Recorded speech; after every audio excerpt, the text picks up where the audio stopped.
Donc, nous sommes très heureux de vous accueillir donc à cette conférence dans le cadre du cycle de conférences de nos masters première année de l'École d'urbanisme de Paris. Merci d'avoir porté l'intérêt sur cette thématique e-city, santé, ville et environnement. Une journée un peu spéciale parce que c'est l'ouverture des terrasses et donc c'est d'autant plus valeureux que vous avez pris le temps de nous rejoindre et on apprécie beaucoup. Donc je vous propose peut-être de commencer par la présentation de notre équipe e-city, donc Isabelle Coll, Rima Hachi et moi-même. Isabelle, tu veux commencer par te présenter? Oui, bonjour à tous. Donc, je suis professeure à l'UPEC. Je suis professeure en chimie et ma recherche, je l'effectue dans les sciences de l'environnement, plus particulièrement dans la modélisation de la qualité de l'air et ses impacts à la fois sur la santé et les inégalités d'exposition. Et donc, je suis co-porteur avec Marcus du projet e-city qu'on va vous détailler tout à l'heure. Merci Isabelle. Rima? Oui, bonjour à tous. Donc, je suis Rima Hachi, je suis architecte de formation et j'ai fait une thèse en géographie urbaine et aménagement à Paris 1. Et ma thèse portait sur la relation entre morphologie urbaine et accessibilité au sens large. Et, euh, et dans eCity, je suis ingénieure de recherche, donc je m'occupe de la coordination du projet. Voilà. Merci beaucoup, Rima. Et en fait, hier, il y a une nouvelle collègue qui nous a rejoint, Anne Berman. Je vois qu'elle est là aussi. Anne, tu veux te présenter aussi? Oui, bonsoir. Je m'appelle Anne Berman, je suis assistante à la direction pour ce projet. Et donc, j'ai commencé mon poste hier. Voilà, dans mes précédents postes, je me suis beaucoup occupée de la communication et je pense pour ce projet, je vais faire pas mal de communication aussi, d'organisation d'événements ainsi que certaines tâches administratives. Voilà. Merci beaucoup, Anne. Donc maintenant, vous avez connu la petite équipe de ce programme de recherche e-city qu'on va vous présenter dans un premier temps. Je profite aussi pour chaleureusement remercier deux de mes collègues à l'école qui s'occupent de ce cycle de conférences avec les étudiants du master première année. Donc, Marie-Paul Rousseau et Adeline Gagné qui nous ont soutenus là pour organiser cette soirée. Donc, en fait, on va vous proposer une organisation de cette petite soirée autour des questions de santé et environnement en 3 temps. Donc, dans un premier temps, on va vous présenter avec Isabelle les enjeux et l'organisation de ce programme de recherche-action qui, en fait, a été mis en place l'année passée par l'équipe politique de l'Université Paris-Est Créteil.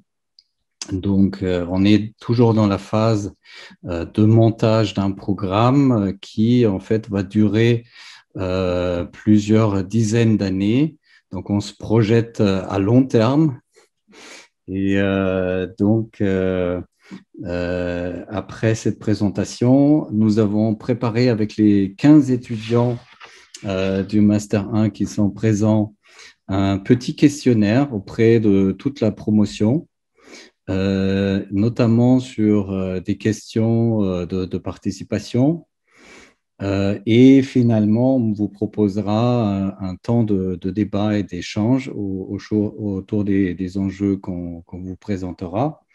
Donc, en fait, pourquoi on a choisi de travailler sur ces questions de participation, concertation? Parce que e-city, et là, je vais faire le partage de mon PowerPoint, se compose en fait de 3 mots-clés. Est-ce que vous arrivez à voir mon écran? Oui, merci. Donc, je vais le mettre en plein écran si j'arrive. Donc, vous voyez, en fait, eCity, pour l'instant, se décline par trois grands mots-clés qui sont en anglais. Donc, Environment, Empowerment et e-database. Donc, environnement pour mentionner, en fait, toutes les questions de désenvironnement urbain qui peuvent avoir un impact sur des questions de santé publique, de bien-être et de qualité de vie. Et empowerment pour montrer que le savoir, construire le savoir sur des questions de santé publique, d'environnement et de la ville ne peuvent pas être faits sans l'implication des citoyens. Donc, le citoyen joue un rôle très important, notamment parce que le programme eCity sera articulé autour d'une cohorte de population urbaine qui participera pendant 20-30 ans à ce programme et qui fournira en fait les données à la fois sur des questions environnementales, mais aussi de comportement, de situations urbaines et de trajectoires de santé pour les chercheurs et aussi pour les acteurs de la ville pour construire et instruire les politiques urbaines. Et finalement, le troisième mot tourne autour des questions du numérique qui aujourd'hui, vous l'avez très bien vécu, sont de plus en plus importants, à la fois dans la récolte des données, dans le stockage des données, dans l'exploitation des données et aussi dans la diffusion et de l'appropriation des données. Donc, en fait, dans ce triptyque de mots-clés, les questions de la mobilisation des acteurs jouent un rôle extrêmement important et c'est ce qu'on voulait aujourd'hui développer avec vous dans ce programme de recherche-action qui s'intitule « Observer et agir sur les inégalités de santé dans les espaces métropolitains ». Donc, en fait, je vais passer la parole à Isabelle pour le premier slide. Merci Isabelle. Tu dois mettre ton micro, je crois. Voilà, merci. Ça y est, ça va mieux. Donc, le cadre très, très général de ce projet eCity, comme le rappelle la pastille verte en haut à droite, c'est qu'aujourd'hui, dans les grands espaces urbains, et vous le savez, ils sont confrontés à un très grand nombre de défis sociaux et environnementaux. Et ces défis posent des nouvelles questions de santé publique. Ce n'est pas uniquement des problèmes de santé publique qui sont liés à des maladies transmissibles, mais il y a aujourd'hui une part importante dans les espaces urbains de maladies chroniques qui sont liées à nos modes de vie, qui sont liées à la dégradation de l'environnement urbain. Et la situation est aujourd'hui très contrastée avec des populations qui présentent de très forts caractères de vulnérabilité sanitaire. Et cette vulnérabilité sanitaire, elle n'est pas uniquement liée à un environnement physique, mais à tout un ensemble de paramètres, comme vous le voyez, de vieillissement, d'isolement, d'éducation, de lieux de vie, d'exposition à des nuisances physiques, de précarité énergétique, etc. Et donc, aborder la question de la santé en milieu urbain, c'est un enjeu à la fois critique, mais nouveau parce qu'il implique de déployer une réflexion nouvelle, assez décloisonnée, qui doit nous permettre d'aller plus loin dans notre connaissance et notre compréhension du système urbain. Et donc, comme c'est marqué, le but global de ce projet eCity, c'est le suivi des enjeux de santé publique d'une cohorte urbaine, c'est-à-dire mettre en place un laboratoire vivant, donc une cohorte, qui sera observée afin de pouvoir mettre en place à la fois des observations, des interprétations, une science citoyenne, une science ouverte, avec évidemment un très très grand nombre de données qui seront à exploiter. Dans le cadre de ce projet, l'idée, c'est d'analyser vraiment sur le long terme, pour différentes populations, les impacts des nuisances, qu'elles soient des expositions, des pollutions environnementales, donc tout ce qui recouvre l'idée de l'exposome extérieur, c'est-à-dire l'exposome, c'est l'ensemble des expositions qu'on subit à la fois par la nourriture, par le bruit, par le stress physique, par les pollutions, etc., mais également les nuisances qui se traduisent par les impacts des transformations sociales, démographiques, les différents modes de vie, aussi bien logement, transport, énergie, éducation, accès aux soins, etc. Et donc, ce projet vise à améliorer la qualité de vie et les trajectoires de santé par une observation des populations et de leur exposome et des évolutions sociales et sociétales qu'elles subissent. Donc, ce projet il doit permettre évidemment d'élaborer beaucoup d'analyses interdisciplinaires, de créer des nouvelles façons d'observer, des nouvelles façons d'expérimenter dans la ville pour pouvoir mieux comprendre et aussi transposer, dupliquer ces nouvelles connaissances sur d'autres territoires. Il faudra évidemment mettre en place une plateforme de données massive, un travail d'analyse conséquent des données de la plateforme, mais il faudra surtout mobiliser toutes les compétences, tous les savoirs disciplinaires qui sont aujourd'hui présents sur le site de Paris-Est. Et on a effectivement en médecine, en sciences de l'environnement, en sciences des données, en sciences humaines et sociales, on a énormément de compétences qui se croisent et qui permettent d'apporter ce regard transversal sur les trajectoires de vie et de santé. Et il s'appuie sur des projets qui sont des réussites de l'UPEC dans des thématiques santé, environnement, société qui font vraiment la force de notre site universitaire. Donc au-delà de l'UPEC, vraiment de tout notre site universitaire. Je te repasse la main, Marcus. Merci beaucoup, Isabelle. Donc, vous avez certainement pu voir que la diversité des thématiques qui sont abordées dans ce projet ne peuvent pas être réalisées dans un seul projet scientifique qui émane d'un laboratoire. Donc, ça nécessite forcément une organisation plus concertée et notamment avec les 33 laboratoires de recherche qui font partie de l'Université Paris-Est Créteil dans un premier temps, mais aussi dans un deuxième temps, au-delà, en concertation avec d'autres universités, bien sûr aussi avec notre université sœur auquel appartient aussi l'École d'urbanisme de Paris, qui est l'université Gustave Eiffel, mais aussi d'autres centres de ressources et d'expertise. Donc c'est pour ça en fait que le ECT s'appelle pas projet ECT, mais programme.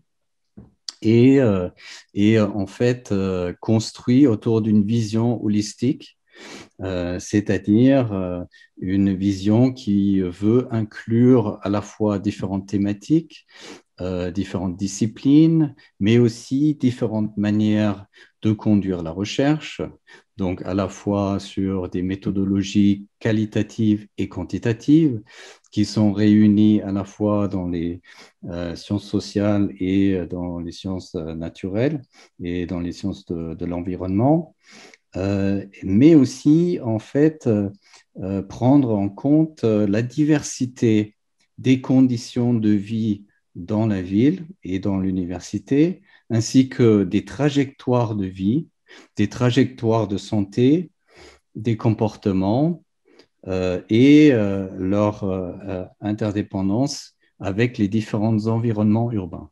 Donc, c'est pourquoi, en fait, pour monter ce programme ECT, nous avons défini une vision, c'est-à-dire un cadre qui permet de définir un processus qui évolue, qui n'est pas statique, mais qui est en fait cadré par un certain nombre de principes importants qui ont bien sûr un impact à la fois sur le financement des projets de recherche qui émanent des différents laboratoires.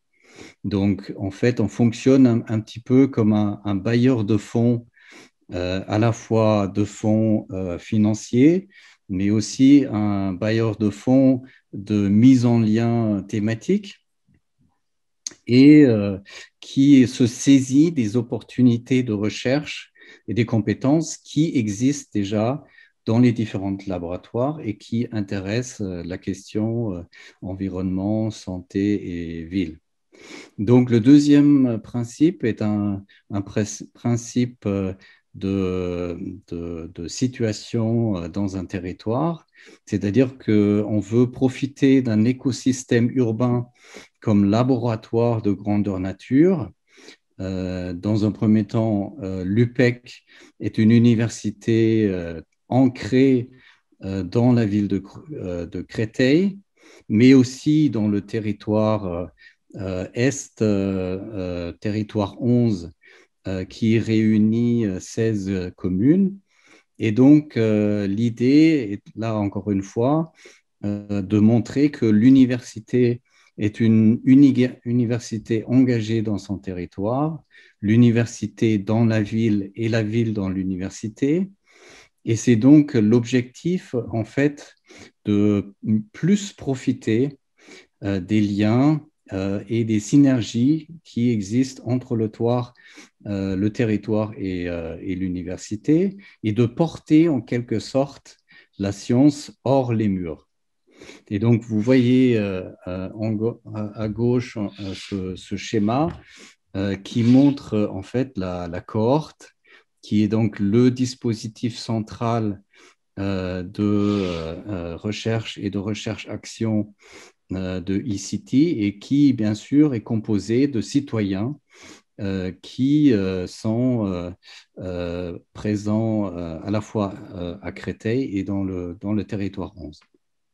Un autre principe important, c'est donc la recherche scientifique transdisciplinaire et inclusive, c'est-à-dire qu'on veut profiter des multiples liens qui existent entre les chercheurs dans les différents laboratoires et entre les points de rencontre à la fois thématiques mais aussi méthodologiques qui peuvent exister et qui permettent en fait à la fois de faire avancer de nouvelles questions de recherche sur le territoire et sur ces questions thématiques de santé, environnement et cadre urbain, mais aussi faire avancer les manières de conduire la recherche et en fait prendre en compte le mieux possible les attentes et les besoins de la société métropolitaine.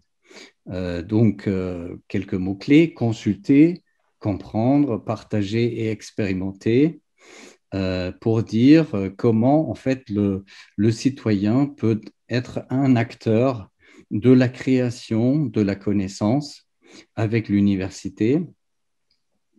Ceci nous amène à formuler une hypothèse d'une logique épistémologique, c'est-à-dire de conduire l'activité de la science, qui serait plus abductive, donc qui part en fait du fait surprenant du terrain. Donc, il y a une série de dispositifs qui permettent d'encourager cette démarche. C'est par exemple, là encore une fois, les plateformes numériques qui permettent de diffuser, de faire comprendre, d'expérimenter avec des données. On peut dire que dans cette logique, l'université dispose d'une boîte aux lettres pour faire appel à des experts sur certaines thématiques qui sont d'actualité. Donc, vous avez vu avec notre situation de pandémie, émergent de plus en plus de questions autour de l'incertitude dans cette pandémie. Et il y a des chercheurs qui approchent ces questions de différentes façons et qui ne sont pas forcément connus et dont les résultats restent souvent dans la tour d'ivoire de laboratoires de recherche. Et un dernier principe serait un processus fondé sur la participation citoyenne, la coopération intersectorielle et interdisciplinaire, qui en fait doit aboutir à une meilleure forme de co-construction des politiques publiques. Donc, ça veut dire, là encore une fois, on cherche des nouvelles manières de renforcer l'intégration de l'acteur local dans toutes les phases de la préparation, la construction, la conception et la réalisation des projets de recherche, mais aussi la question de l'expérimentation de ces résultats avec les acteurs concernés et, in fine, le débat public qui doit permettre d'évaluer et de construire ensemble des politiques publiques en matière de santé, d'environnement et de réalisation et d'aménagement urbain. Voilà un peu la vision qui est le cadre de ce projet.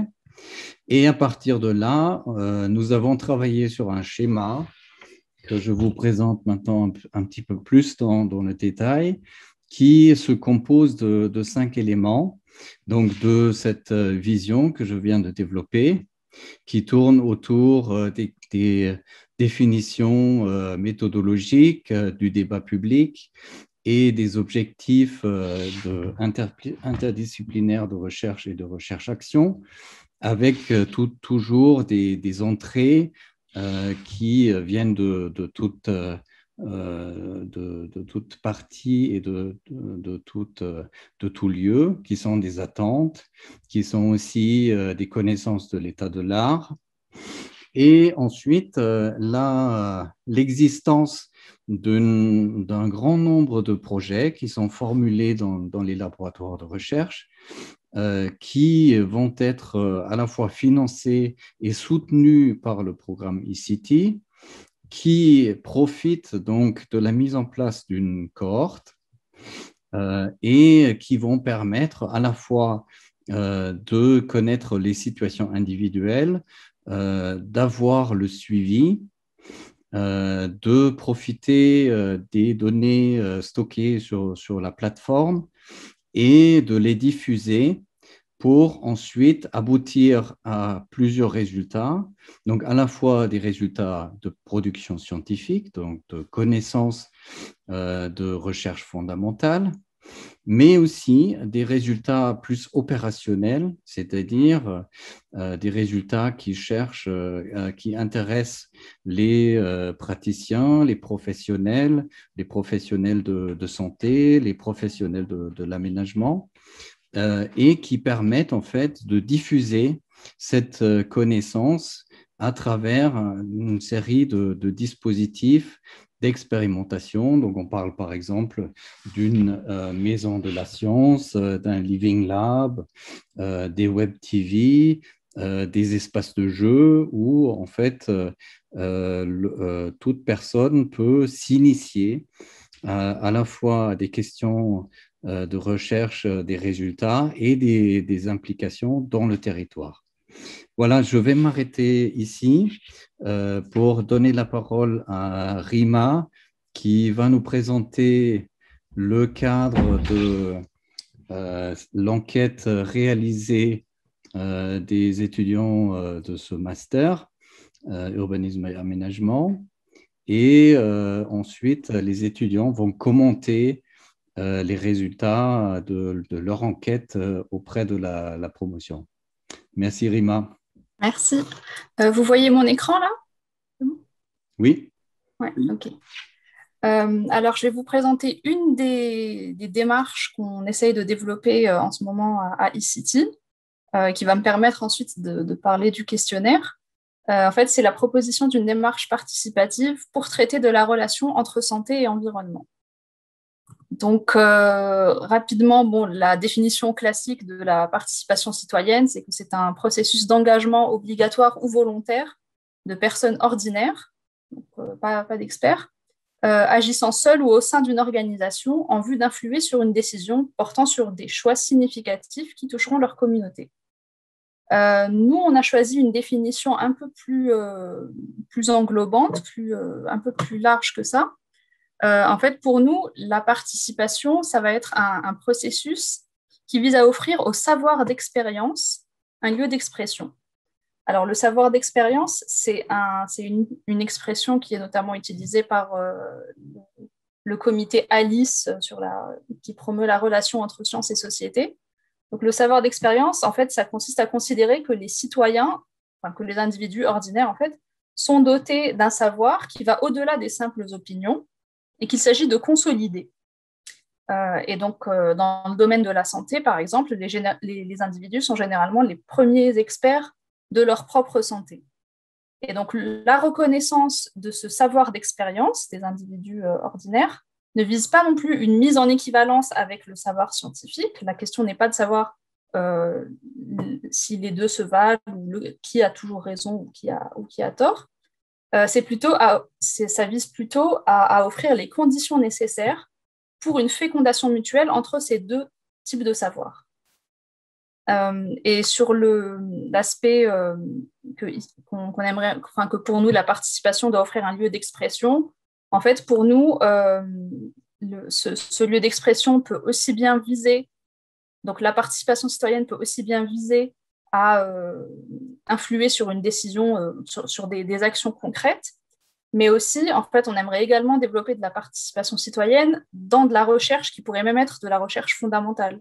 Donc, pour nous, la place des individus peut se situer à différents niveaux entre de la recherche fondamentale et de la recherche-action. Donc, pourquoi proposer une démarche participative dans le domaine de la santé, dans un projet de recherche en lien avec la santé? Déjà parce que les démarches participatives sont une source d'empowerment.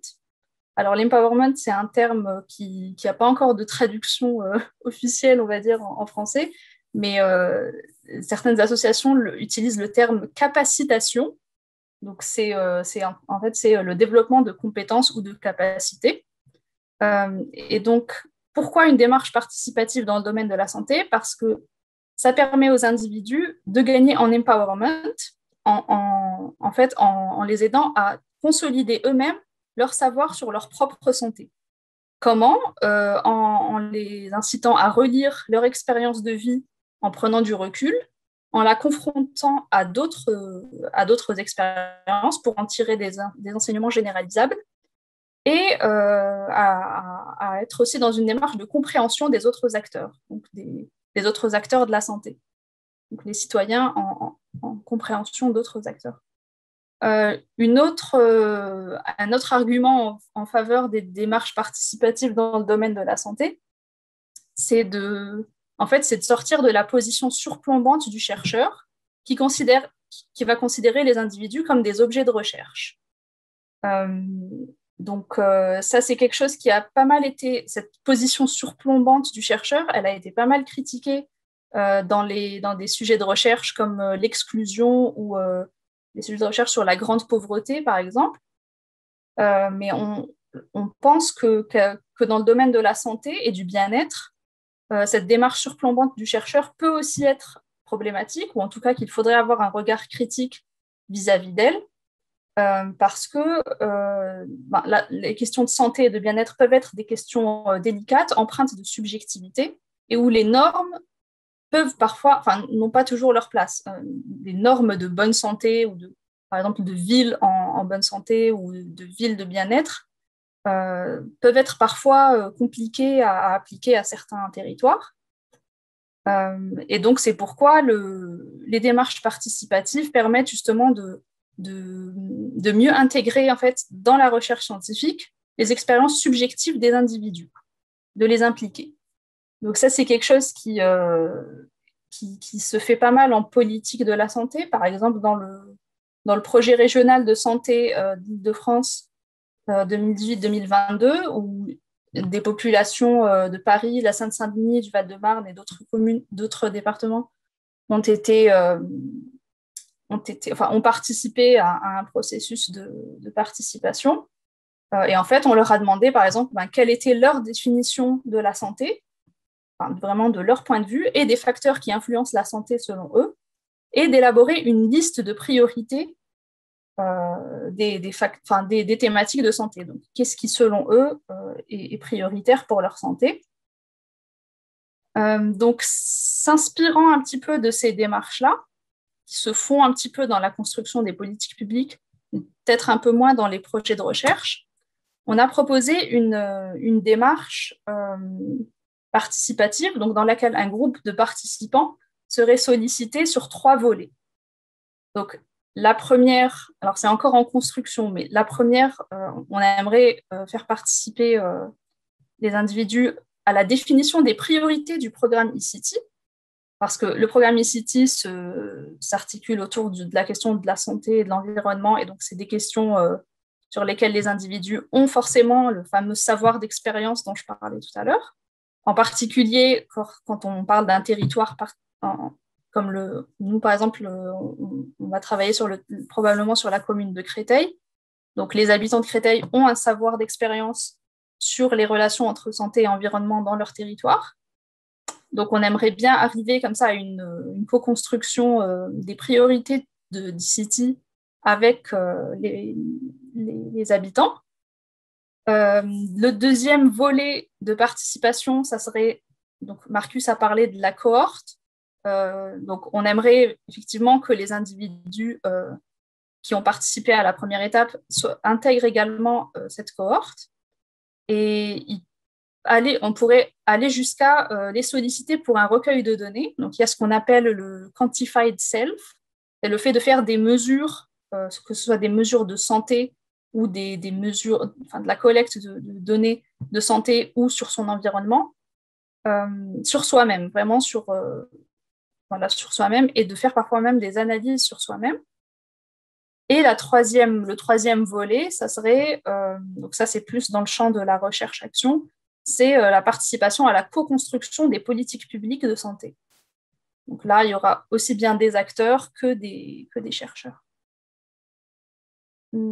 Alors, en fait, on prend le parti qu'en intégrant de cette manière des participants à différentes étapes, et en fait, dès la définition des priorités du programme eCity, ces individus seront plus impliqués, parce qu'ils auront co-construit les objectifs du programme, ils seront probablement plus impliqués dans la cohorte, et dans la collecte des données, et également dans la construction des politiques de santé. Sachant juste sur le premier point, juste pour donner un exemple, en fait, sur la participation à la définition sur la participation d'individus vraiment en amont d'un projet de recherche, c'est ce qui se fait déjà avec les associations de patients qui, dans la recherche médicale, participent déjà propose déjà des questions de recherche aux chercheurs en santé. Donc, les retombées attendues, donc, eCity se veut un projet vraiment ancré dans son territoire et dans l'université Créteil, et peut-être dans le UP aussi. Et donc, une des retombées, donc, ça serait d'accroître cet ancrage d'eCity dans son territoire. Ça serait aussi de créer une communauté, donc nos participants, une communauté dont le savoir d'expérience est consolidé, et donc dont l'empowerment vis-à-vis de sa santé est très élevé. Et c'est aussi, en fait, plus généralement, d'impliquer des citoyens dans la recherche scientifique et de co-construire avec eux les politiques publiques de santé. Et donc, dans cette optique, on a fait remplir, en collaboration avec les 15 étudiants du M1, on a fait remplir un questionnaire sur la participation citoyenne à l'ensemble des étudiants de la promo. Bon, on a eu un peu moins de 30 réponses, je crois. Et en fait, il y avait 2 raisons à cela. Il y avait d'abord le fait qu'on considère que les étudiants en urbanisme ont ce que j'ai appelé un savoir d'expérience, ont potentiellement un savoir d'expérience sur la participation citoyenne, parce qu'ils ont eu des cours là-dessus, ou même qu'ils ont peut-être pris part à cela. Donc, on voulait un petit peu prendre la mesure de ce savoir d'expérience qu'ils pourraient avoir, notamment sur des bonnes pratiques en matière de participation citoyenne. Donc ça peut vraiment nous aider sur ce qui marche ou pas. Et aussi, en fait, on voulait commencer à recueillir quelques idées de thématiques sur la santé. Des thématiques qui, donc, sur la première étape que je mentionnais tout à l'heure, donc co-construction des priorités d'e-City, en fait, on se disait que le fait de recueillir comme ça l'avis des étudiants sur quelques thématiques prioritaires de santé, ça nous donnerait une première opinion sur les axes prioritaires pour une population d'étudiants. Et voilà, alors du coup, je pense qu'on peut là passer à la restitution du questionnaire parce que du coup, on a eu pas mal d'axes plutôt intéressants, je trouve, sur les relations entre environnement et santé et sur en fait les thématiques de santé qui sont importantes pour des étudiants. Voilà, du coup, je peux passer la parole aux étudiants et puis je rebondirai peut-être à la fin au débat sur certains points.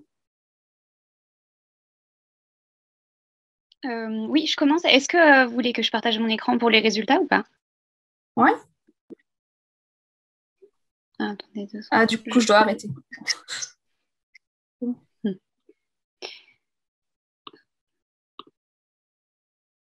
Fenêtre. Voilà.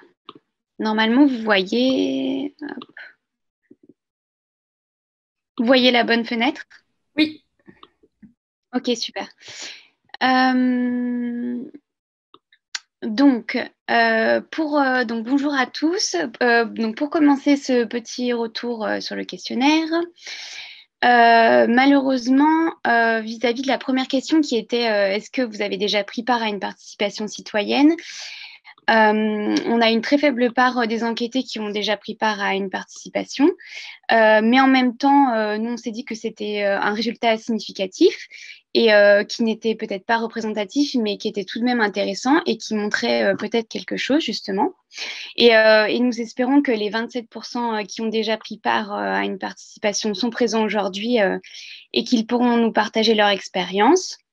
Et on est heureux aussi, on remercie Cécile Cuny qui est venue aujourd'hui et qui connaît bien ces questions et donc qui pourra aussi peut-être nous apporter son retour sur ce type de démarche.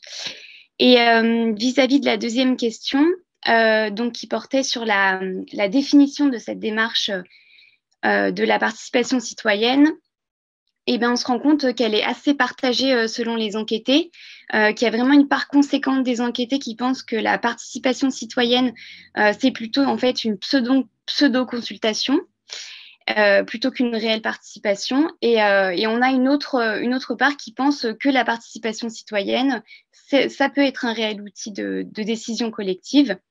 Donc, dans ces résultats, en fait, on a le sentiment qu'il n'y a pas de réponse définitive, mais plutôt des expériences et des ressentis différents qui varient selon les expériences de participation.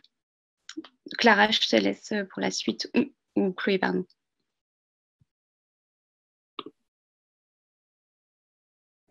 C'est Marie, je crois, normalement, pour la question... Ah non, pour la question 3. Non, moi, Ok. Oui, donc la question 3, on a posé la question de savoir si, selon vous, la participation citoyenne devait servir à impliquer, informer, co-construire, consulter ou co-décider. Et globalement, les résultats sont assez homogènes. Il y a quand même plus de oui que de non. Mais on remarque que le gagnant de la destination de la participation citoyenne, ça reste l'implication des citoyens et que le sujet de la codécision, donc qu'il y ait vraiment une décision qui soit partagée entre les élus, les professionnels et aussi les habitants, eh ben, elle est la moins votée. Donc, on a trouvé ça quand même assez révélateur. Je crois que c'est Chloé après. Oui, dans la question 6, c'était un peu dans la même lignée. On voulait savoir ce qui pour vous était une participation réussie. Il y avait quand même 79,3% des enquêtés qui pensaient que les participants devaient faire un compromis pour arriver à un consensus. Du coup, ce serait intéressant de savoir pour vous qu'est-ce que vous entendez par ces compromis. Il y avait aussi 27,6% qui pensaient que l'avis des habitants devait être mis sur le même plan que celui des experts, donc un peu comme on s'était dit tout à l'heure. Le groupe est aussi, 17,2% pensent que le groupe de participants doit être homogène. Donc voilà, ce serait intéressant de questionner les enquêter surtout sur cette question des compromis pour arriver à un consensus qui nous a pas mal interrogés. Donc pour revenir peut-être à la question de l'homogénéité du panel de personnes qui participent à ces processus de participation, on a posé la question de savoir en fait pourquoi est-ce que les citoyens et les citoyennes qui étaient les plus défavorisés participaient moins à ces processus de participation. Donc vous avez soulevé plusieurs aspects différents. Déjà le manque de communication ou d'information. Les personnes, elles ne connaissent pas forcément ces processus et quand elles en entendent parler, c'est souvent de façon incomplète. Quand elles décident d'aller chercher des informations, parfois, ce n'est pas forcément évident à trouver sur les sites des collectivités. Ensuite, il y a un sentiment peut-être de moindre légitimité, selon vous. Les personnes les plus défavorisées, elles seraient moins diplômées, ce qui pourrait les amener à faire douter de leur légitimité en tant que personnes profanes, enfin pas professionnelles du milieu. Ce qui nous amène à parler de l'autocensure. Selon vous, encore une fois, il y a peut-être des personnes qui, face à ce manque de légitimité, en fait, ça les empêche d'exprimer de faire entendre leur voix. Ensuite, il y a peut-être une question du manque de temps qu'on peut accorder à ces questions. Il y en a certains qui pointent la multiplicité des problématiques qui s'imposent aux personnes qui sont précaires, estimant que les questions d'urbanisme, elles ne sont pas forcément prioritaires et qu'on va plus se concentrer sur des questions d'ordre économique. Finalement, il y a aussi une question de manque de confiance envers les institutions.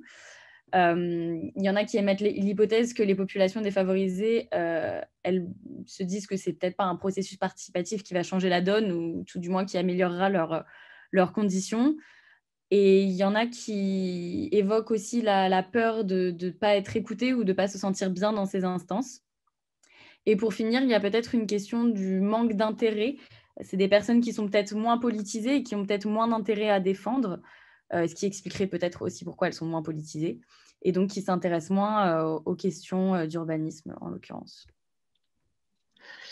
Pour la question suivante, qui était donc la question 5, elle questionnait les méthodes qui pouvaient être mises en place pour recruter une variété de citoyens et de citoyennes plus importante pour la mise en place d'une participation citoyenne, justement. Et c'est une question qui pouvait être librement complétée, ce qui fait que tous les résultats n'étaient pas exactement exploitables. Il y avait des gens qui ont dit qu'ils ne savaient pas, et il y a également des résultats qui étaient un petit peu à côté, donc on n'a pas pu exploiter toutes les réponses. Mais globalement, les deux moyens qui ont le plus été considérés comme efficaces pour faire participer les citoyens et citoyennes à plus large échelle et dans des catégories moins sollicitées d'habitude, c'est la communication. Soit sur le contenu en expliquant mieux en quoi consistaient les réunions, quel intérêt avait le fait de participer, et puis sur l'existence aussi de moyens de concertation, donc communiquer davantage sur le fait qu'elles existaient, communiquer différemment, d'une manière plus ludique qui attire mieux l'attention, peut-être en plein air dans les espaces publics, et puis communiquer par des biais un petit peu différents, notamment certaines d'entre vous ont évoqué le porte-à-porte, communiquer à travers les associations et puis les entreprises qui emploient. Et l'autre moyen qui est beaucoup revenu, c'est la contrainte ou le tirage au sort. Donc la contrainte, ce serait aller chercher les gens directement, les tirer au sort et les obliger à participer, aller directement les voir et leur poser la question sans attendre qu'ils ou elles se rendent aux réunions de concertation. Et souvent, ces propositions s'accompagnaient aussi d'éventuelles compensations financières pour prendre donc en compte les limites qui empêchaient certains publics d'assister aux réunions. Il y a aussi eu la proposition, donc un peu en deuxième position, de changer l'organisation des réunions, leur donner encore une fois une forme plus ludique, changer le moment de leur organisation aussi, donc plus tard pour que les travailleurs et les travailleuses ou les gens qui ont des enfants qui s'en occupent seuls puissent y assister. Prendre aussi sur le temps de travail et éventuellement indemniser les entreprises pour que ce soit plus pénalisant donc sur le temps de loisir. Et puis changer les termes employés au sein de la réunion pour la rendre plus accessible. Et enfin, la dernière réponse qui est revenue, c'est assurer aux participants et aux participantes que leur avis servira à quelque chose, sera écouté et ça pourrait motiver certains ou certaines à participer davantage. Et donc l'idée, ce serait un petit peu que plus on écoute les citoyens et les citoyennes, plus ils auront envie de parler. Et ces réponses donc, à cette question 5, elles sont assez cohérentes avec la question précédente que Marie a présentée, puisque donc, une meilleure communication et puis l'idée un petit peu de contraindre, ou en tout cas d'aller chercher, ça permettrait de vraiment contourner le problème de l'autocensure, donc cette question du moins de sentiment de légitimité.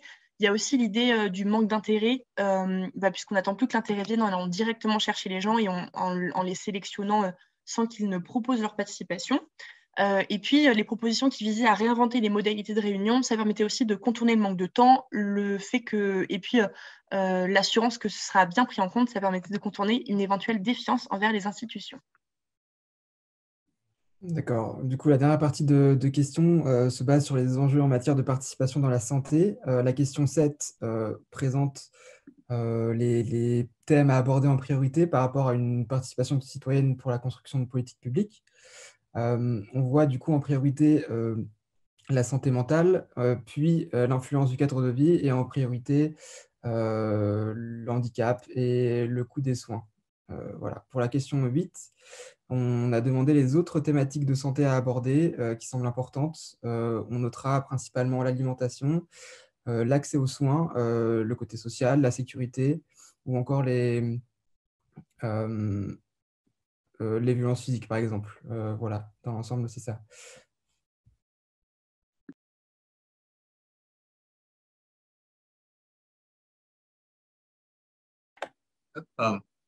Oui, et donc, du coup, pour la question 9, donc, qui est les facteurs en fonction de leur influence sur la santé. Donc, en premier lieu, on voit que c'est l'alimentation qui a été la plus retenue. Ensuite, l'efficacité des soins, la pollution et en quatrième lieu seulement le logement. Donc, on se rend compte que les principales influences concernent en fait des secteurs qui ne concernent pas directement le métier d'urbaniste. Donc, on peut se demander aussi le rôle que peuvent jouer les urbanistes dans la prise en compte des politiques de santé.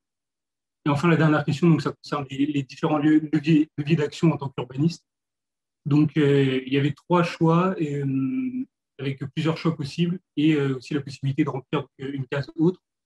Donc, on voit que les résultats sont assez égaux dans l'ensemble et que les transports sont en premier, puis de l'architecture et de la végétalisation, mais que c'est un peu pareil partout.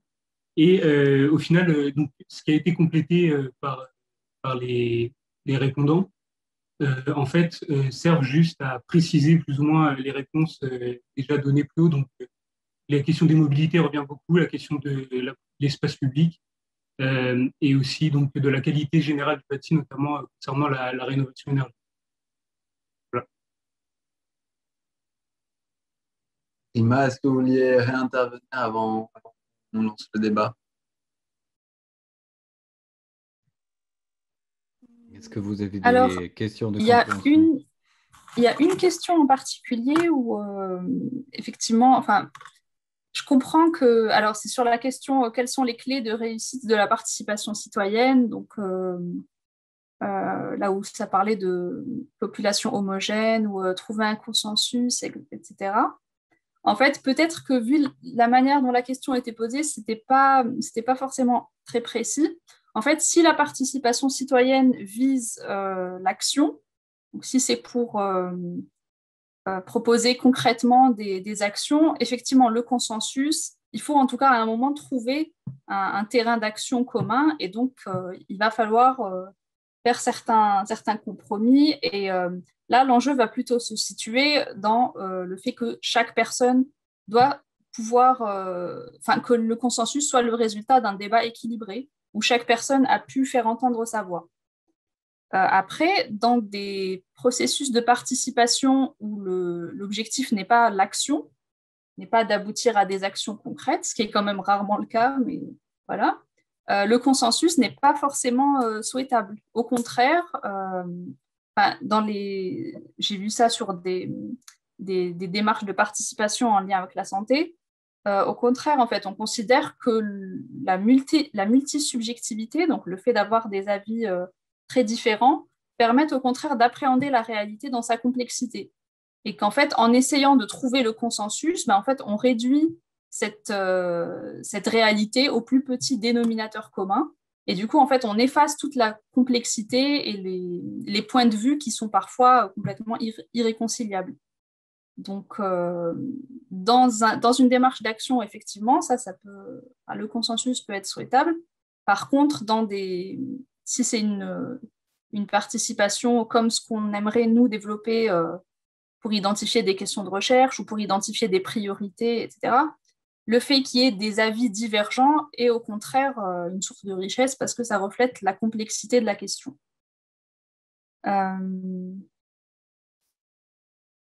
Après, sur l'homogénéité,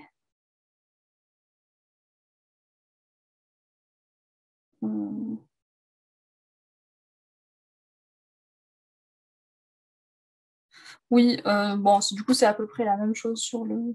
Donc, le point principal, c'est ça, c'est que tout dépend en fait de l'objectif de la participation. Après, sur d'autres questions...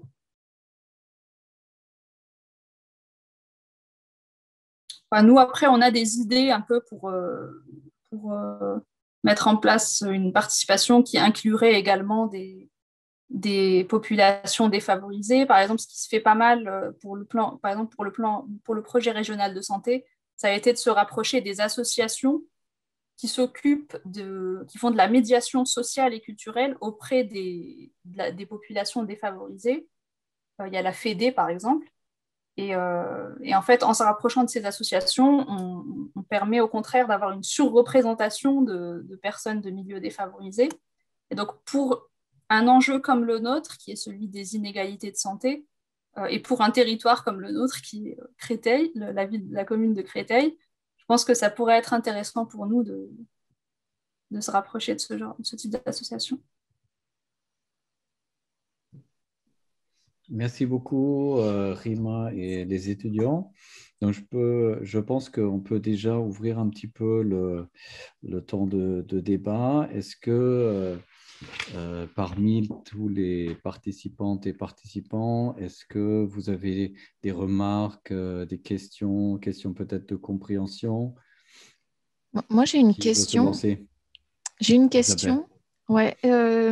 Je ne sais pas si vous avez pu faire des relations croisées entre les questions, mais on a donc une population sondée qui a, pour l'essentiel, pas participé à ce type de démarche, et on voit la multiplicité des raisons de ne pas pouvoir y participer ou de ne pas croire à l'efficacité. Est-ce que vous avez pu faire une relation entre la défiance qui est exprimée et les gens qui avaient participé ou non? Est-ce que c'est ceux qui ont participé qui ont la pire expérience ou l'inverse?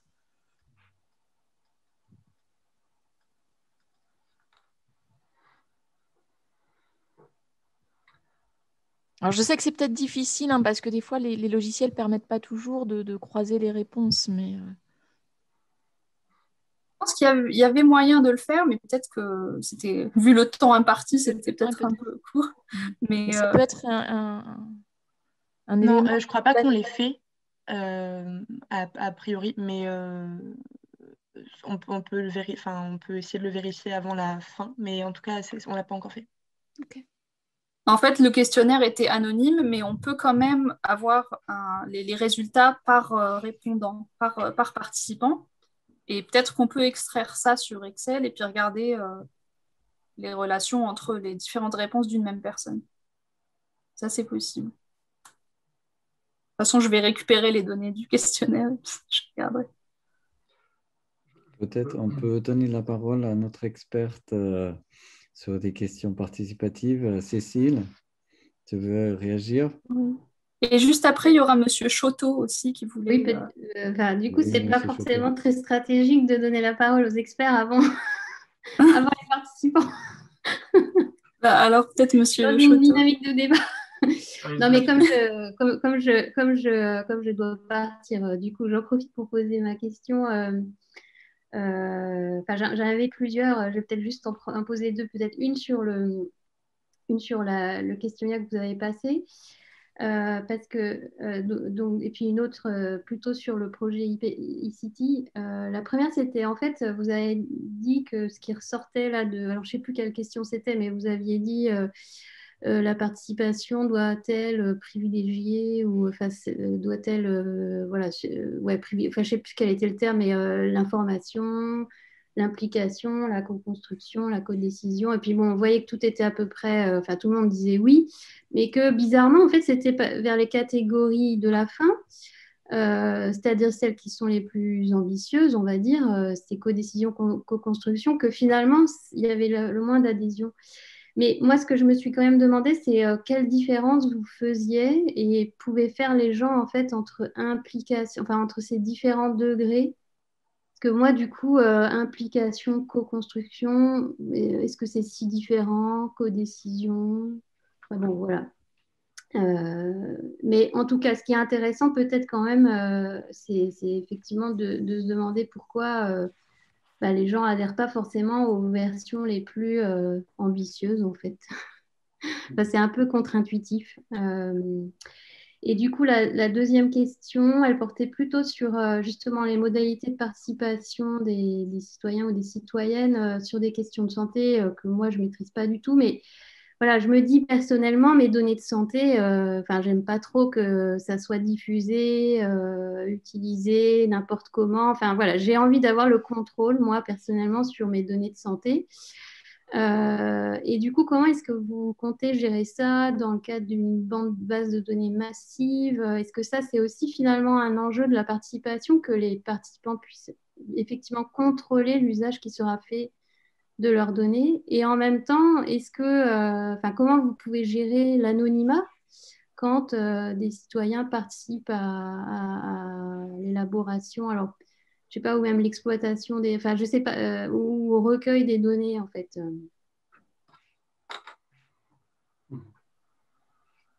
Je peux peut-être faire, mais vas-y si tu veux, Isabelle. Ok, je commence et puis tu compléteras. Donc pour la question sur les différents niveaux de participation, informer, consulter, impliquer, etc., je m'étais inspirée d'un schéma, d'une sorte d'échelle qui s'appelle l'échelle de Darmstadt, où en fait il donne différents niveaux en expliquant, enfin voilà, de la plus faible participation à la plus, ou en tout cas du plus faible empowerment au plus élevé, et où en fait il distingue bien ces différents niveaux. Par exemple, pour lui, impliquer, c'est que les personnes gagnent en influence. Donc, elles commencent quand même à avoir une influence sur la décision qui est prise, alors que consulter, les personnes sont entendues, mais elles n'ont pas nécessairement d'influence sur la décision. Elles ne savent pas si leur avis sera pris en compte ou pas. Et par exemple, co-construire, là, c'est vraiment une co-construction avec les décideurs, donc mis vraiment sur un pied d'égalité. Après, peut-être qu'il aurait fallu donner une petite définition dans le questionnaire de chacune de ces étapes pour être sûr que les étudiants les distinguent bien. Mais ouais, du coup, je trouvais quand même qu'il y avait une bonne partie qui votait pour... ils disaient qu'en théorie, ça devrait permettre d'aller jusqu'à la codécision. Il y en avait, je pense, 21 sur les 29. Mais je ne m'explique pas pourquoi est-ce que, en théorie, effectivement, on devrait... peut-être qu'ils se disent que ça dépend de l'objectif de la participation et qu'on ne peut pas non plus co-décider absolument toutes les... Parce que vraiment, la codécision, lui, il l'a définit comme les personnes sont habilitées à participer à la prise de décision et à prendre seules les décisions.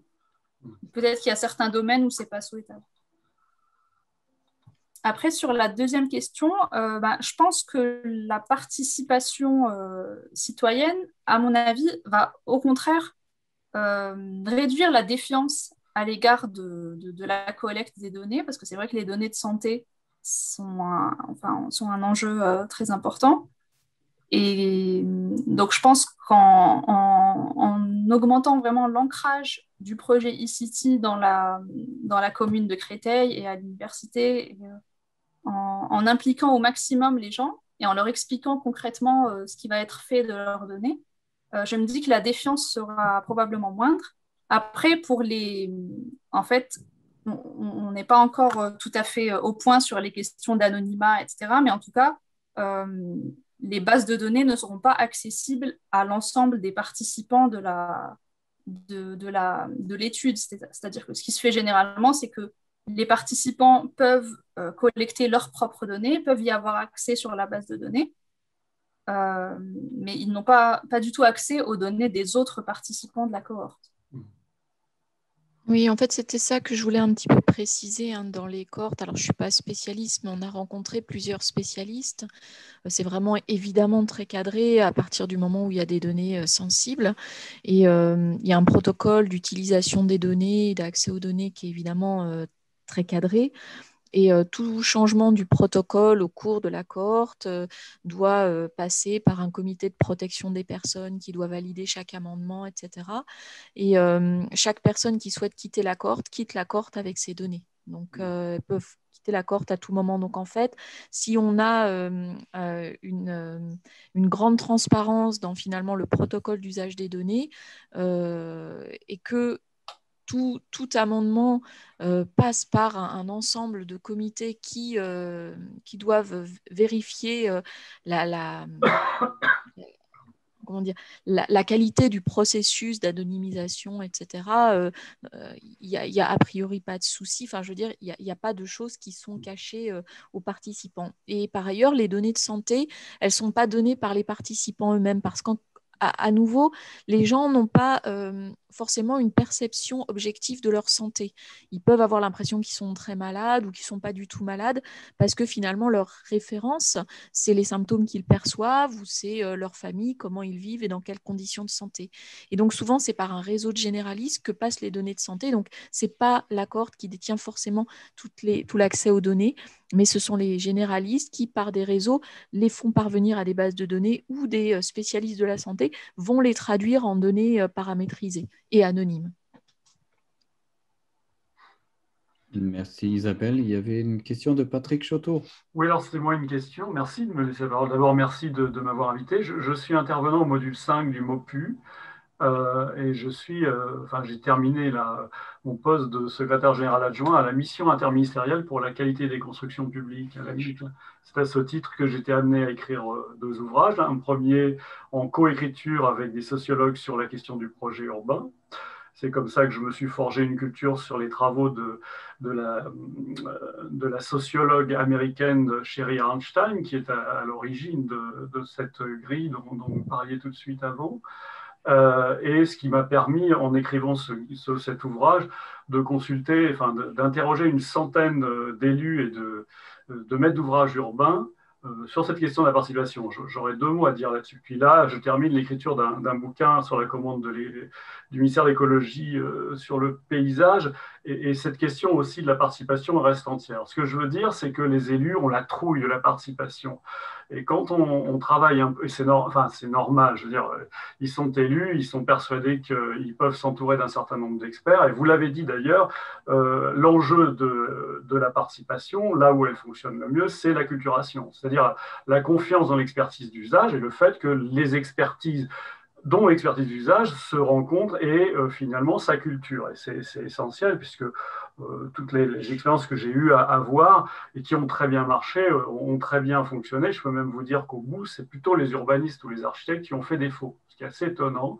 C'est-à-dire que ça aboutit à des programmes qui sont assez sympas et au stade du concours, par exemple, quand il y a concours, on s'aperçoit que les gens ne jouent pas le jeu. Je ferme cette première parenthèse. La deuxième, c'est que les expériences que j'ai suivies, notamment à Angers, où on a eu une très forte demande. On a eu 900 personnes qui ont voulu participer. C'est-à-dire que la ville, elle s'est fait prendre à son propre piège. C'est que cette question, effectivement, de la participation passe forcément par, on va dire, des degrés. modalités, les fameux degrés de l'échelle de la sociologue Sherry Arnstein. C'est-à-dire qu'on co-construit, ou on co-construit, c'est le terme, moi, je pense, qui va le mieux, dans le cadre de démarches de type diagnostic, en marchant, avec les paysagistes, c'est ce qu'eux font le plus, qui laissent la libre parole et permettent d'aboutir à un diagnostic partagé, le terme est important, pour lequel on s'est déterminé sur un certain nombre de valeurs, de déficits à corriger. C'est-à-dire qu'on aboutit à quelque chose qui va s'appeler progressivement de la programmation et qui aura été construit. Un système de valeurs. D'accord ? Et ensuite, on pourra passer à de la programmation dans une logique participative. Et là, les élus sont encore d'accord. C'est-à-dire qu'ils considèrent qu'effectivement, on va leur proposer les experts vont commencer à partir d'un système de valeurs à construire une sorte de liste d'orientation technique à prendre en considération et les faire évaluer par la population dans une logique de participation. Ça veut dire qu'on continue de les écouter et on continue vraisemblablement de modifier la compréhension qu'on a. Et ce qu'on nous a dit, c'est que, bon, ce qui est apprécié globalement par toutes les maîtrises d'ouvrage, par exemple, c'est qu'on soit en situation plutôt de passer à une logique de concertation quand de la programmation, on passe à quelque chose qui s'appelle esquisse, projet, avant-projet, où là, les expertises prennent des responsabilités, hein, l'ingénieur, l'architecte, le paysagiste, voire d'autres, je ne sais pas, hein, si vous prenez un ergothérapeute ou un ergonome, ne peut pas se voir discuter trop sa propre expertise dès lors qu'on a bien compris et les valeurs et la programmation. Et donc, les habitants qui, entre-temps, se sont très fortement acculturés seront concertés, c'est-à-dire que leur parole sera encore entendue, mais pourra là subir les limites de l'expertise. Donc ça, c'est un peu le respect de l'échelle, ce que souhaitait Sherry Arnstein d'ailleurs dans ses travaux dans les années 60. Hein. Voilà. Alors moi, je ne vais pas en prendre trop longtemps la parole, mais il se trouve que comme j'ai été longtemps directeur de GEP dans les DDE, avant que M. Sarkozy ne les ferme, on faisait de l'analyse de données. C'est-à-dire qu'on signait une confidentialité, une clause de confidentialité qui nous permettait d'accéder à plus de 50 bases de données différentes, dont la plus secrète des secrètes, qui est la base de données de la fiscalité, et on restituait des travaux qui ne devaient pas descendre à des cohortes inférieures à 200 personnes. C'est-à-dire que voilà, ça permettait, on va dire, de dire au préfet quelles étaient les grandes tendances des territoires. D'accord ? Je voulais le dire parce que j'avais peur de l'oublier. Et puis alors, juste dernier mot, après j'arrête, promis. Les sociologues que j'ai interrogés utilisent des techniques qui sont assez extraordinaires. Et ça, je trouve que ça mériterait... moi, je suis prêt si vous me demandez, je viendrai vous voir parce que, notamment, il y a des sociologues qui disent qu'il ne faut surtout pas des groupes homogènes. Parce que l'intérêt du travail du sociologue, si son maître d'ouvrage, son commanditaire est à côté, dans une pièce à côté, c'est d'obtenir qu'il y ait un vrai débat au fond, finalement, entre des gens qui sont totalement différents. Alors, je prends l'exemple le plus bête, c'est la mamie qui ne veut pas qu'on fasse quelque chose dans le territoire, voilà, et puis l'adolescent collégien qui, lui, voudrait bien, voilà. Et c'est l'idée de l'assistant à maîtrise d'ouvrage, du sociologue qui est là en situation d'écoute, qui va reformuler la question, qui va re-questionner au besoin, qui va laisser les gens discuter jusqu'à l'empathie, jusqu'au moment de la négociation. Ce qui peut être très, très intéressant comme méthode, et elle a été éprouvée hein, d'ailleurs, ce qui fait qu'à un moment donné, le sociologue, l'auditeur, va traduire ce qu'il a entendu et appeler l'élu, par exemple, hein, le décideur, lui dire donc voilà ce qui s'est dit, voilà ce à quoi on est arrivé. C'est-à-dire qu'il n'y a pas de risque qu'il y ait un juge. D'accord ? Et donc, d'où pour moi la nécessité, si on veut éviter d'avoir des discussions entre, vous savez, à 18h, c'est les 4 sup qui viennent, le soir où, j'ai fait de la politique de la ville, donc je peux vous dire que c'est toujours les mêmes qu'on retrouve. Donc, c'est le rôle de l'assistant à maîtrise d'ouvrage sur toutes ces affaires-là, c'est d'aller attraper, on va dire, des populations qui ne parlent jamais. D'accord ? Voilà, je m'arrête. Merci Patrick. C'est effectivement une intervention extrêmement importante pour nous et on va certainement revenir vous interroger et pour discuter plus longuement là-dessus. Est-ce qu'il y a d'autres réactions, questions de la part des participants? Il y a Jérôme qui lève la main. Jérôme, je n'ai pas vu. J'étais surpris dans la première petite rosace verte sur un peu les composantes de la problématique ville et santé, que ne soit pas, et donc ensuite nulle part, ne soit pas identifiée la sédentarité. Et finalement, cette surprise est revenue quand j'ai vu les questions. Qui étaient quels sont les sujets et il y avait donc une liste. Alors je ne sais pas si la liste était close et donc les étudiants répondaient à une liste close ou bien ça a été une question ouverte et c'est les sujets qui ont émergé. Mais il y avait l'alimentation, il y avait la pollution, il y avait des tas de sujets, mais il n'y avait pas la sédentarité. Et donc troisième chose, ça invite à réfléchir à moi, j'ai identifié la sédentarité comme un sujet santé, environnement, mobilité, urbanisme, enfin, etc. Mais bon, on va dire, moi, je suis un expert, si on peut dire. Comment... Tu peux expliquer, tu travailles sur la marche? Oui. Si on va vers une démarche d'éco-sciences, enfin, de sciences citoyennes, où les sujets sont co-construits, les sujets de recherche sont co-construits.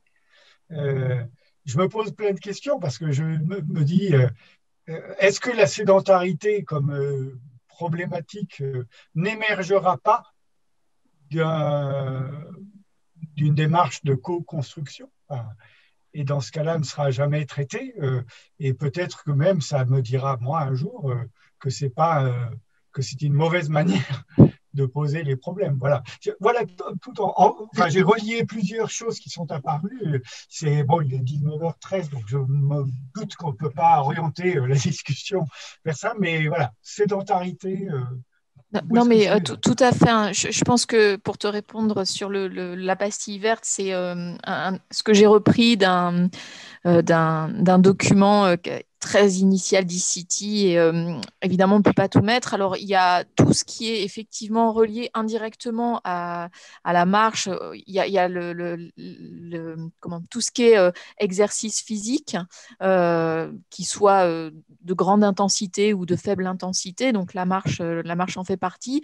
Et l'isolement finalement contient aussi finalement pour partie cette sédentarité, puisque finalement les gens qui n'ont pas beaucoup d'accès aux services, qui se déplacent pas, voilà. Donc il y a différentes formes de sédentarité. On peut être très sédentaire en prenant sa voiture pour aller très loin et ne jamais marcher, mais bien sûr, ça fait partie des questionnements.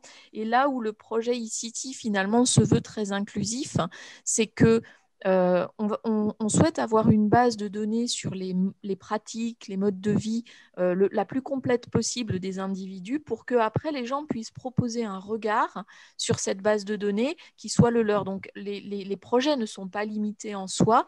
La base de données, on va essayer de la faire la plus exhaustive possible avec un questionnaire qui peut être ajusté. Et en proposant des projets, les chercheurs pourront soit rajouter des questionnaires sur des cibles de la cohorte. Alors, ça peut être des gens jeunes, des gens très urbains, des gens avec une activité professionnelle de tel type, etc. Et faire des compléments de questionnaires s'ils le jugent nécessaire.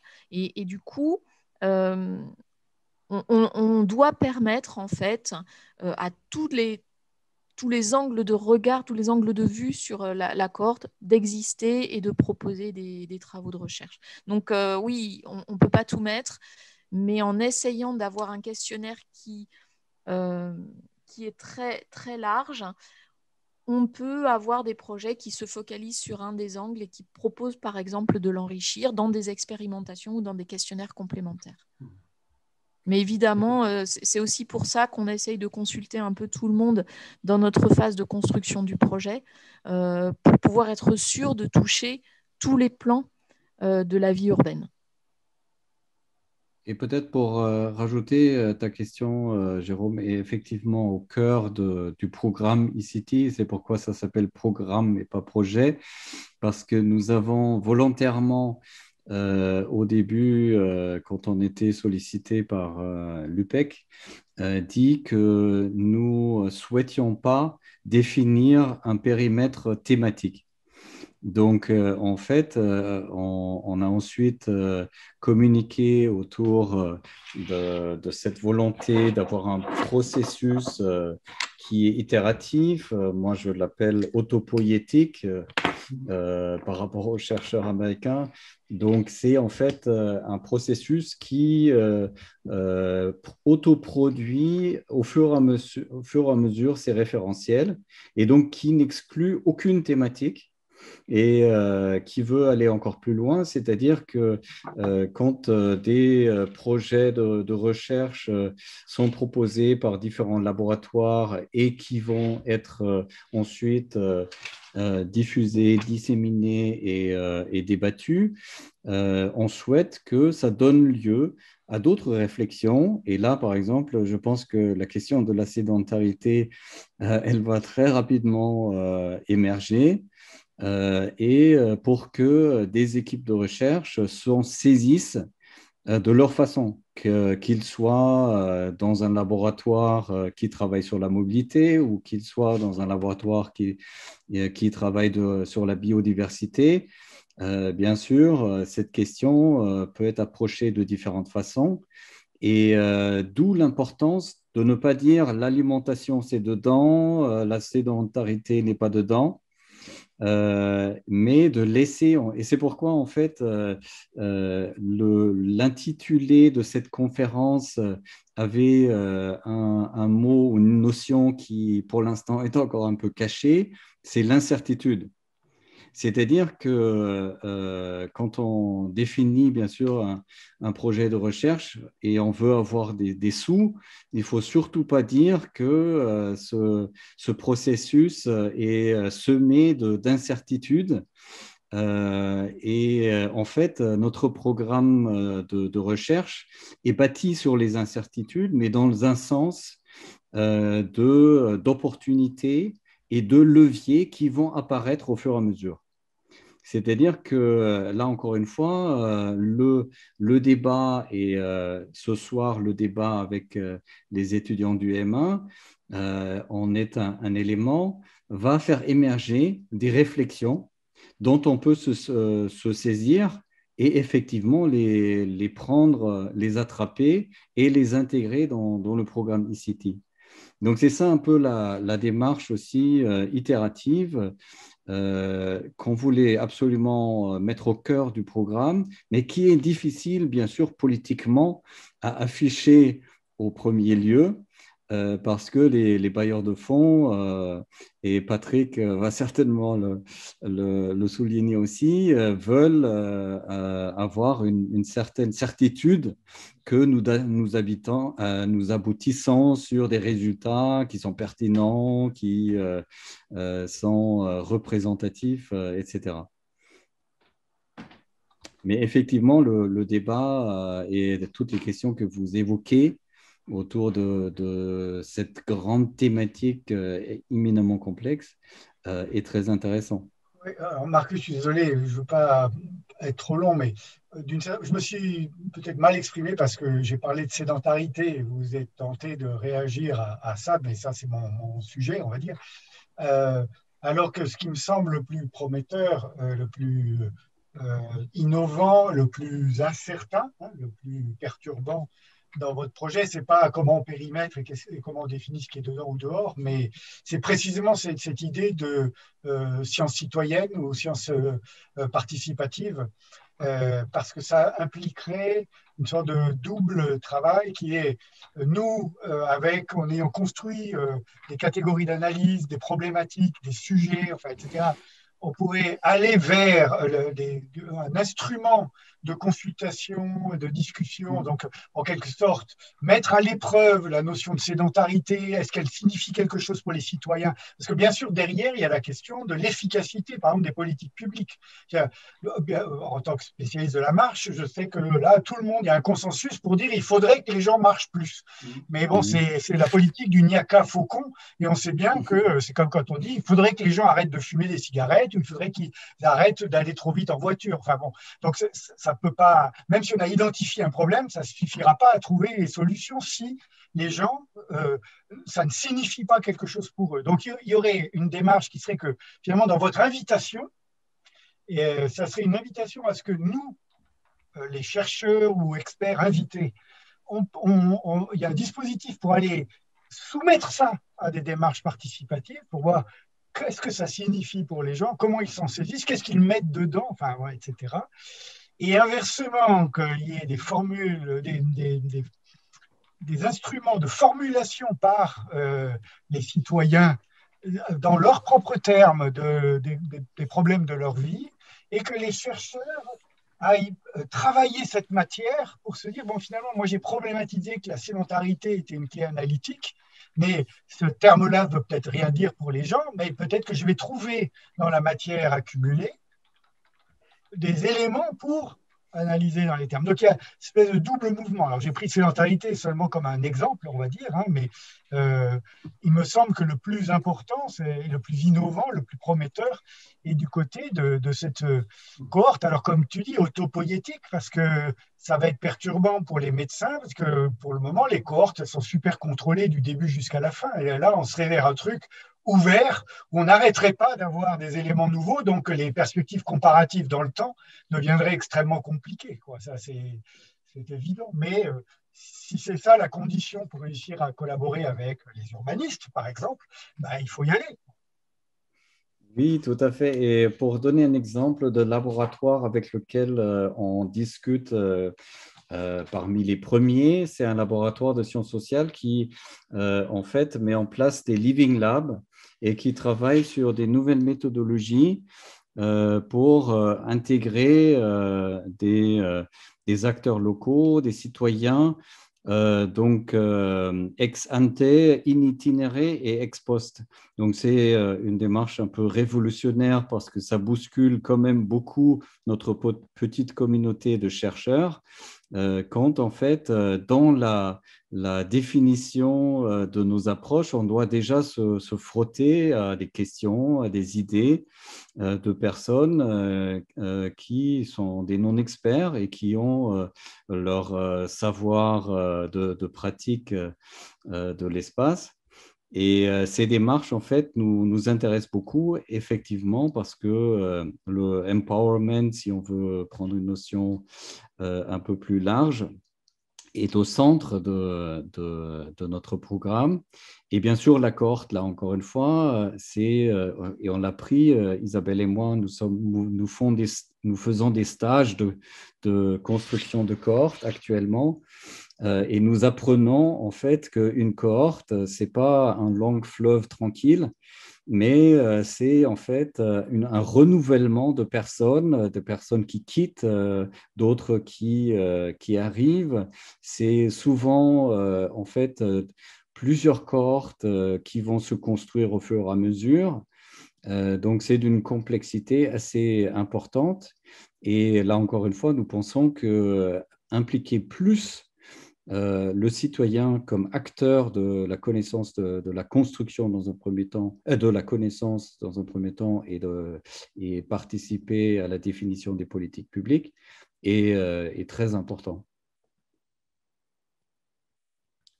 Voilà, donc c'est bien, on a en fait une discussion très vive autour de ce sujet. Le temps est déjà avancé. Je pense qu'on avait jusqu'à 19h, il est déjà 19h25. Donc, merci beaucoup à toutes les participantes, les participants, les étudiants et bien sûr à Isabelle et Rima d'avoir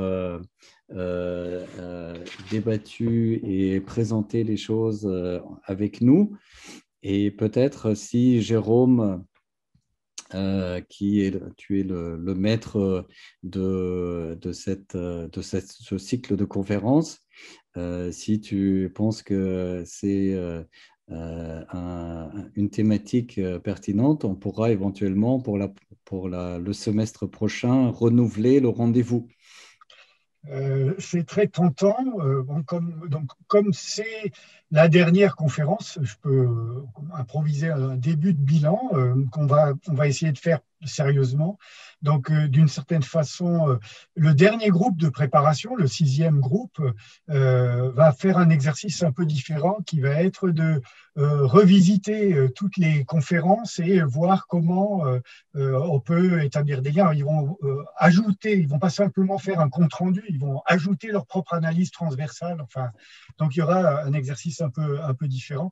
On a décidé de supprimer la conférence parce que c'était trop près du rendu des mémoires et on trouvait ça cruel pour le dernier groupe de travailler dans ces conditions-là, en pleine période charrette.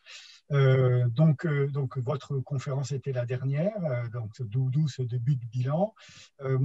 On voulait renouveler, on voulait expérimenter, et donc merci à vous, à ce groupe-ci en particulier, et à tous les groupes, d'avoir joué ce jeu des tâtonnements, de l'expérimentation, etc. Merci aux enseignants, aux encadrants, aux intervenants, à Marie-Paul qui est là, fidèle au poste. Enfin, et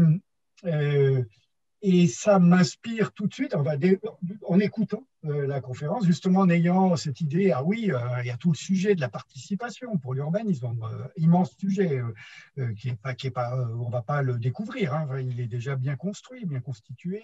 La question de la santé, il n'y a pas que la façon dont on l'a présentée ici qui peut être traitée, etc. Ça inviterait à rentrer dans une espèce de jeu subtil où le prochain cycle de conférences, on pense dialogue d'année à année.